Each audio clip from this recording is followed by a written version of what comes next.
భక్తులందరికీ శుభాకాంక్షలు. తెలంగాణ రాష్ట్ర ప్రభుత్వం ఏర్పడిన తర్వాత స్వామివారి దర్శనం చేసుకోవాలని ప్రయత్నం చేసిన స్థానిక పరిపాలన కాస్త స్వామివారిని దర్శించుకున్నాం. రెండు రాష్ట్రాల సత్సంబంధాలు కొనసాగాలని, రెండు రాష్ట్రాల అభివృద్ధి పదం వైపు నడవాలని ఆంధ్రప్రదేశ్లో ప్రభుత్వం ఆ రాష్ట్ర ముఖ్యమంత్రితో, తెలంగాణ ముఖ్యమంత్రిగా సత్సంబంధాలతో సమస్యలను అన్నిటిని కూడా పరిష్కరించుకొని కలిసికట్టుగా నడిచి రెండు రాష్ట్రాలు అభివృద్ధి పదం వైపు నడిపించే విధంగా ఒకరికి ఒకరు సహకరించుకొని ముందుకు వెళ్ళాలని ఆకాంక్షించాం.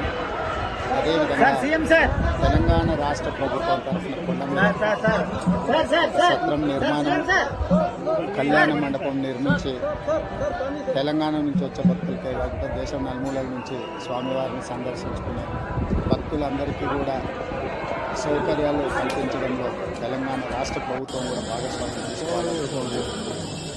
ఈ ఫలితాల ప్రక్రియ ముగిసిన తర్వాత తప్పకుండా తెలంగాణ రాష్ట్ర ప్రభుత్వం తరఫున సత్ర నిర్మాణానికి అవకాశం ఉంటే కళ్యాణ మండపం నిర్మించి స్వామివారి సేవ కొనసాగించాలని రాష్ట్ర ప్రభుత్వం భావిస్తుంది.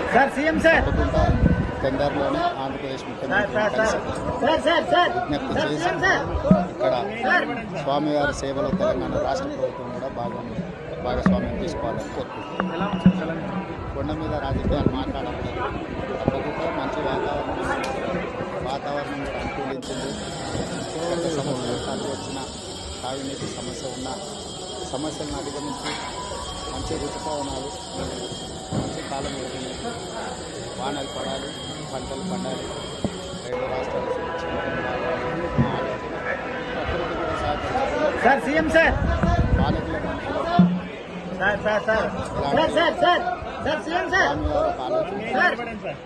తప్పకుండా ఆ ప్రాంత రైతులకు సహాయం చేసే విధంగా వానలు